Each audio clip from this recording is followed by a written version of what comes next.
Welcome back to Young at Heart, folks. My next guest is Dan Wurtzbach. Did I get That's that perfect. Right? Did You I got get it. That Yes. right? Wow. Welcome to the show. Thank you. To I'm Young glad at to be Heart. here. Yeah. Listen, I've been reading some of the information here, and I want you to explain, what does Vote to Refresh America, what is that? Well, it's an idea that Pepsi came up with. They decided to figure out how to give away millions of dollars to refresh America and refresh the communities around America. So what they did is they decided to give away $1.3 million a month to ideas out there across the country. And what you have to do is you have to go on and vote for your ideas. We've been trying for about, I'd say, 3 months to get our idea on the Pepsi website, and September 1st our idea came up.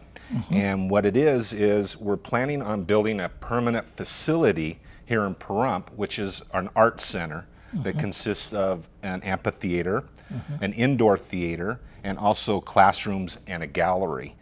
And basically what you can do is you can go on to our website, which is pvpac.org, and right there on the front page is a site that you can click onto, a link, and that'll take you right to our voting site.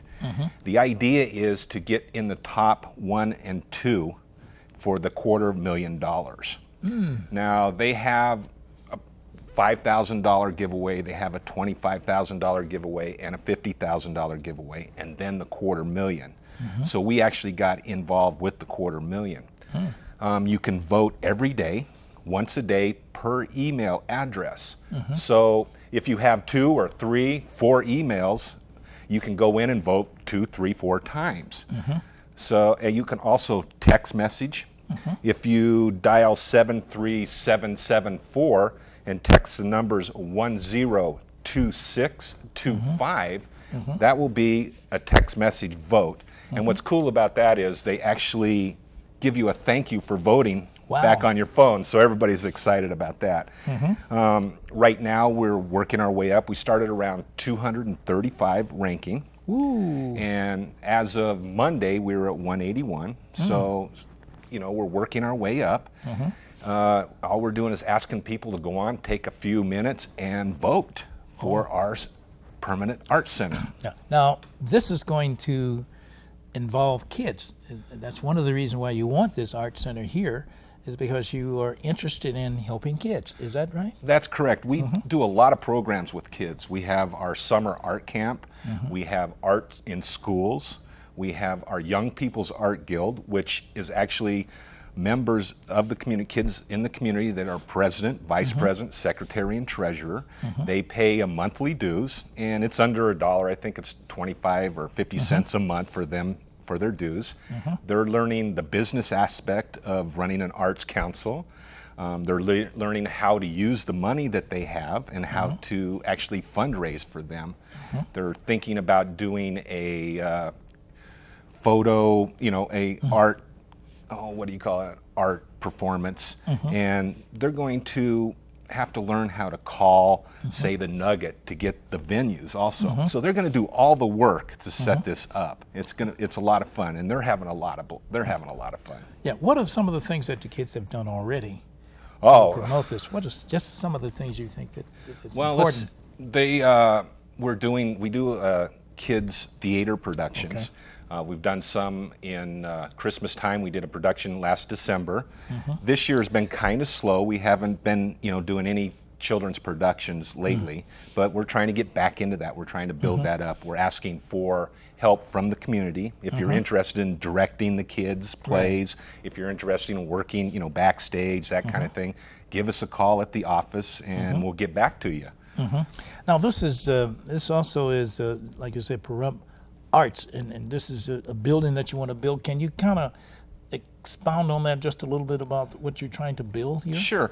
Well, a few years ago, the Rotary Club of Pahrump came to the Arts Council and they said, listen, we want to help start this art center.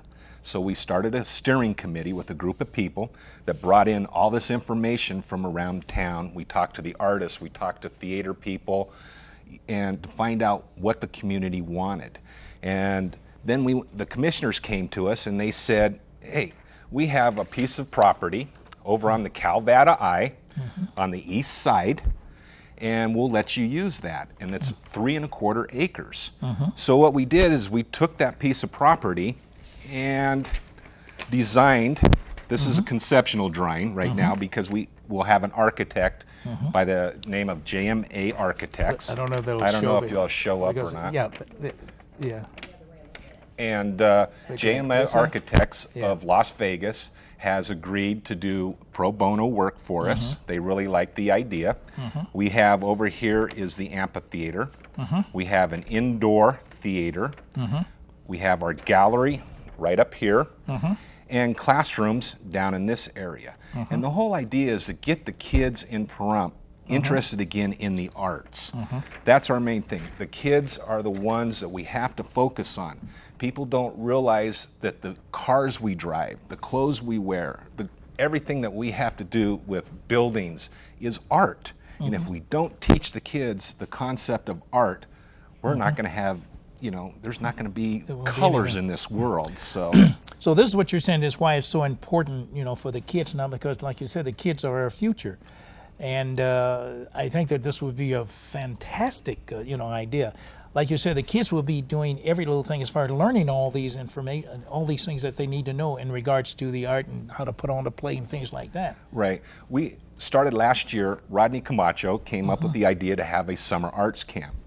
And last year we did 2 weeks in a row. The kids were incredible. They loved it. The teachers, the members of the Arts Council came together and came in and started, you know, wanted to teach these kids different phases. They taught them sculpturing, they taught them painting, they taught them fabric work, all this, and they had a ball for 2 weeks.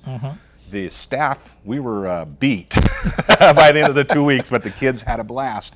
And what's nice is they're not just learning the arts, they're learning the social aspects of, you know, getting together and working with each other.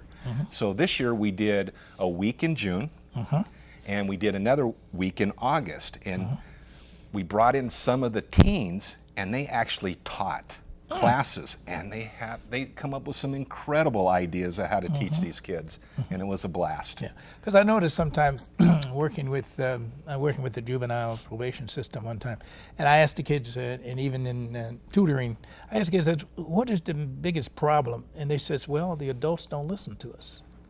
That's what they say. The adults don't listen to us. That is the biggest problem. Well, with the Young People's Art Guild, what we do is there's a lady by the name of Jan Lindsay who's been involved with the Arts Council for years, and she put this all together, and it's one adult and all the other kids. That way the kids have they work their own ideas out. There's not other adults sitting there telling them, no, you need to do this, no, you need to do that. They're learning on their own with the help of Jan Lindsay, and it's incredible. Do you find that the kids really have some great ideas? Do you find they have some great ideas? Oh, yeah, some of the stuff they come up with, you know, we brought in pieces of wood this year, and they could either paint them or mosaic, you know, it was just different shapes of wood, and they took these pieces and came up with some artwork that was incredible. Wow. They had a teacher come in with shaving cream and paint, and these kids took this shaving cream and paint and made incredible pictures out of it. Wow. So they were more excited, I think, about the sculptures. They get really excited about sculpture, and one of the gentlemen by the name of Lloyd Martin came in and was teaching the kids the sculpturing, and they just want him to come back every day, you know. Wow. Well, you know, this is so great that a lot of the parents don't realize that the kids are very responsive, you know, to new ideas, and they have ideas of, you know, of their own, and that this should be promoted even more. Yeah, when you can let the kids run with an idea, the things they come up with is incredible. I am so impressed with the talent up here. And it's not only just in the arts, it's in the performing arts, you know, the visual arts that they invest time in. And it's a lot of fun watching them in theater. Right. Last year, during the Christmas play, there was I think there was about 40 or 45 kids involved in the play. And to watch them smile and learn their scripts and learn the songs, it was a blast. Yeah. Well, is there anyone that they can call in order to let the parents know that this is what the kids are doing, and that if they want to become involved, is there anyone that they can call? Because now, like I said, I realize this is fall, but it may be advantageous for them to call now to get involved for the kids? You can call our office, which is 721. Let me double check that number. It's 751 6776, and leave a message. We don't have somebody on staff in the office all the time, but if you leave a message at that number, we will get back to you right away and get your kids involved in these programs. And that's the Pahrump Arts Council. Arts Council, yes. You know, this is great. You know, when I was coming up, I guess I did do a play here and there, and I thought that was just great. But listen, I want to thank you for coming on. No problem. Thank you, Dan. And maybe you can come back as time goes on. I'll keep dropping this mic here. I hope it doesn't fall apart. Yeah. But I appreciate you coming on and telling us something about what's going on with the kids, and that I hope the folks will listen to this and involve their kids. Yeah. We'd like them to come on the website at pvpac.org, and they can get ideas of all our events coming up through the year. All right. Stay tuned, folks. We'll be back after these messages.